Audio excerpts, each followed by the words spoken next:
नमस्कार दोस्तों, आज हम इस वीडियो में आपके साथ डिस्कस करेंगे अपसेट फोर्जिंग के बारे में।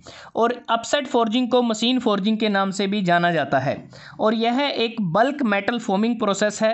अपसेट फोर्जिंग को बोल्ट के हेड को बनाने के लिए डेवलप किया गया था। जैसा आपको इस डायग्राम में ये बोल्ट नज़र आ रहा है, इसका ये जो हेड बनाया गया है, तो स्टार्टिंग में इसको बनाने के लिए प्रोसेस को डेवलप किया गया था। लेकिन आज वर्तमान समय में अपसेट फोर्जिंग का प्रयोग gear blanks, shaft, axle, engine valve इत्यादि को बनाने के लिए भी किया जाता है। उसके बाद अगर हम बात करें अपसेट फोर्जिंग को कैसे किया जाता है, इसकी एडवांटेज क्या है, डिसएडवांटेज क्या है और एप्लीकेशन क्या है, तो विस्तार से थोड़ा डिस्कस करते हैं। अपसेट फोर्जिंग को हम ओपन अपसेटिंग भी कर सकते हैं और क्लोज अपसेटिंग भी कर सकते हैं। ओपन अपसेटिंग के केस में जो स्टोक या वर्कपीस होगा उसको पूरी तरह से एनक्लोज नहीं किया जाता, जबकि क्लोज अपसेटिंग में वर्कपीस को पूरी तरह से इनक्लोज किया जाता है। अब बात करते हैं कि अपसेट फोर्जिंग और ड्रॉप फोर्जिंग कैसे एक दूसरे से अलग हैं, अपसेट फोर्जिंग और प्रेस फोर्जिंग कैसे एक दूसरे से अलग हैं।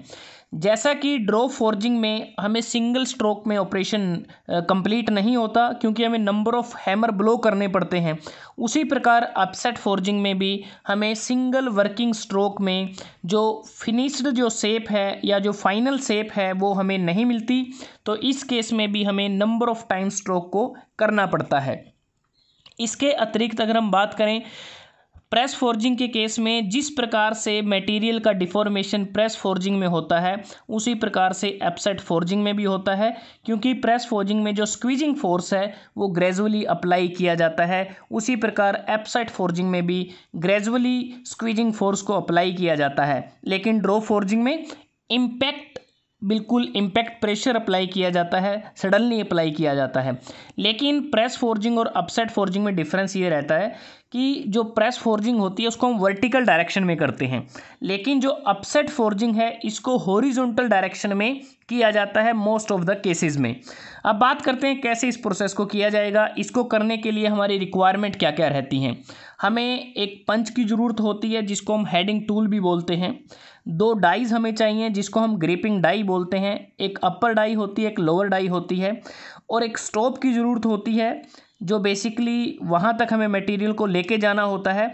और इस पूरी प्रोसेस को करने के लिए हमें स्पेशल हाई स्पीड मशीन की ज़रूरत होती है जो एक क्रैंक प्रेस कहलाती है, जिसकी कैपेसिटी 1000 टन तक हो सकती है।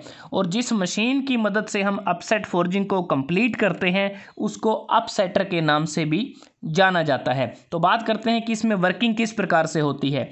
तो सबसे पहले जो सिलेंड्रिकल बार या जो स्टोक है, मतलब कि वर्क पीस को हम सिलेंड्रिकल बार की फॉर्म में भी यूज कर सकते हैं और उसको स्टोक भी कहते हैं। इसको पहले गर्म कर लिया जाता है, मतलब कि प्री हीट किया जाता है। प्री हीट करने के बाद दोनों ग्रिपिंग डाइस के बीच में इसको लेकर आते हैं और स्टॉप तक इसको लेके जाया जाता है। और उसकी अगर हम बात करें कि जो मैक्सिमम जो लेंथ होती है, हमारा जो सिलेंड्रिकल बार है उसकी जो मैक्सिमम लेंथ है जो हम एक स्ट्रोक में अपसेट कर सकते हैं वो बेसिकली 2.5 गुना होती है सिलेंड्रिकल बार के डायामीटर की। अगर हम लेंथ की बात करें कि सिलेंड्रिकल बार या स्टोक की लेंथ कितनी होती है, इसकी लेंथ इसके डायामीटर की 3 गुना होती है। ये एक रूल है जो हमें अपनाना पड़ता है प्रोसेस को करने के लिए। अब जो सेकंड स्टेप होगा उसमें क्या करेंगे, स्टोप को हम रेज कर देंगे ऊपर की तरफ और जो ग्रिपिंग डाइज हैं उसमें हम हेल्ड करेंगे सिलेंड्रिकल बार या स्टोक को, अच्छी तरह से टाइटली उसको हेल्ड किया जाएगा। इस केस में अगर आप देखें दोनों ही डाइज मूव करती हैं। जो अपर डाई है वो डाउनवर्ड डायरेक्शन में मूव करती है, जो लोअर डाई है वो अपवर्ड डायरेक्शन में मूव करती है। लेकिन कुछ मशीनें ऐसी भी होती हैं जहां पर जो लोअर डाई है वो फिक्स रहती है, अपर डाई मूवेबल होती है। तो आप इस वर्किंग को समझ सकते हैं ये एरो की मदद से कि दोनों जो ग्रिपिंग डाइज हैं वो सिलेंड्रिकल बार की तरफ मूव करती हैं। उसके बाद जो तीसरा स्टेप होता है, तीसरा स्टेप ये होगा कि जो पंच होगा उसको पुश किया जाएगा हमारा जो स्टोक की तरफ, और ये जो डाई कैविटीज़ हमारी बनी है क्योंकि पंच की मदद से स्क्वीजिंग प्रेशर को अप्लाई किया जाएगा, स्क्वीजिंग फोर्स को अप्लाई करेंगे धीरे धीरे। और क्योंकि इससे बाहर जो हमने स्टोक की लेंथ रखी थी, जैसा हमने बात की कितनी लेंथ है वो तकरीबन जो स्टोक से बाहर की जो लेंथ होती है वो वैसे तो स्टोक की लेंथ होती है 3 times the diameter of stock, लेकिन जो अनसपोर्टेड जो लेंथ होती है जो इस डाइस के कैविटी से बाहर की तरफ होती है जिसको हम अनसपोर्टेड लेंथ कहते हैं, वो बेसिकली डायामीटर जो स्टोक का डायामीटर होता है उससे ज़्यादा नहीं हो सकता, क्योंकि जितना डायामीटर इस वर्क पीस का होगा तो उतना ही अनसपोर्टेड जो मटेरियल है हमारा इस कैविटी से बाहर जाएगा, जिसको हम पंच की मदद से उसको फोर्स अप्लाई करेंगे। तो उसके बाद क्या होगा कि नंबर ऑफ पंच स्ट्रोक हम लगाएंगे यहाँ पर, सिंगल पंच स्ट्रोक से हमारा जो प्रोसेस है वो कंप्लीट नहीं होगी। तो नंबर ऑफ पंच स्ट्रोक के बाद क्या होगा कि हमारा जो सिलेंड्रिकल बार है उसका जो है एक एंड है वहाँ पर हमें हमारा जो हेड है वो मिल जाएगा और वो डाई कैविटी की शेप ले लेगा।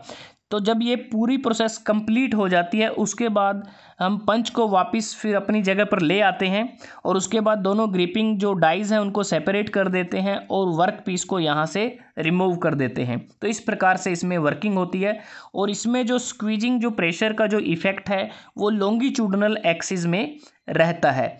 उसके बाद अगर हम बात करें इस प्रोसेस के दौरान हमारी अगर हम केयरफुल गैदरिंग करें, मतलब कि जो वॉल्यूम ऑफ मेटल है हमारा, जो लार्ज वॉल्यूम ऑफ मेटल जो इस एंड पर होगा वो बेसिकली हमारा कंट्रोल्ड ग्रेन स्ट्रक्चर होगी उसकी डेंस फाइबर के साथ मैक्सिमम लेंथ में अगर हम बात करें।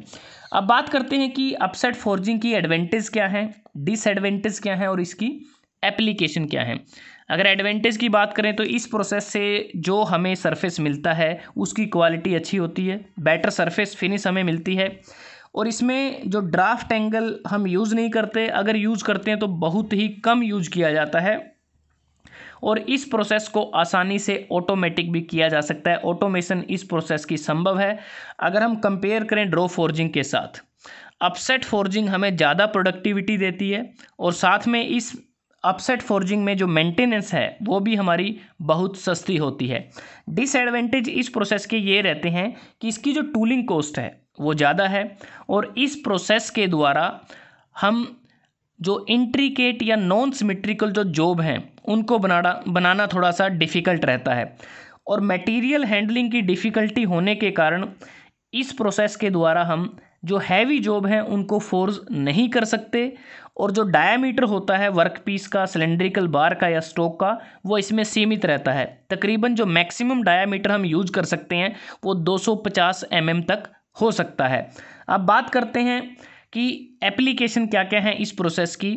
इस प्रोसेस के द्वारा हम मास प्रोडक्शन कर सकते हैं स्क्रू की, रिविट्स की, हेड बोल्ट की, इंजन वाल्व की, फास्टनर की, कपलिंग की, axle, gear blank, valve stem, nut, wood screw, washer, collar इत्यादि। जैसा आप डायग्राम में देख पा रहे हैं कि जैसे ये रिविट है, सॉलिड रिविट है और इसका जो राउंड हेड है ये अपसेट फोर्जिंग से बनाया गया है। उसके बाद अगर आप इंजन वाल्व देखते हैं तो ये वाला जो पोर्शन है ये भी अपसेट फोर्जिंग से बना है और बोल्ट का जो ये हेड है ये भी अपसेट फोर्जिंग से बना है। तो दोस्तों आज हमने इस वीडियो में आपके साथ डिस्कस किया अपसेट फोर्जिंग के बारे में, जिसका दूसरा नाम मशीन फोर्जिंग है। और अगर हम बात करें ड्रॉ फोर्जिंग और अपसेट फोर्जिंग में एक पॉइंट और है जिसे हम डिस्कस कर सकते हैं कि जब हम ड्रॉ फोर्जिंग से फोर्जिंग तैयार करते हैं, जो फाइनल प्रोडक्ट हम तैयार करते हैं, उस दौरान हमारा मटेरियल ज़्यादा वेस्ट होता है।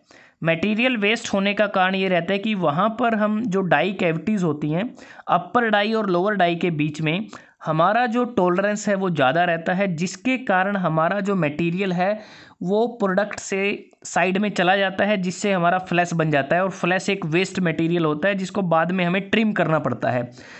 लेकिन अपसेट फोर्जिंग के केस में हमारा जो फ्लैश है या तो बनता नहीं है, अगर बनेगा तो बहुत ही कम बनेगा। तो ये भी इसका एक एडवांटेज है जिसके कारण हमारा मटेरियल वेस्टेज कम होता है। तो दोस्तों अगर आपको ये वीडियो अच्छा लगा आप इसको लाइक कर सकते हैं, शेयर कर सकते हैं अपने दोस्तों के साथ, स्टूडेंट्स के साथ, और चैनल को सब्सक्राइब करना ना भूलें। जल्दी हाजिर होते हैं एक नए वीडियो के साथ, एक नए टॉपिक के साथ। धन्यवाद।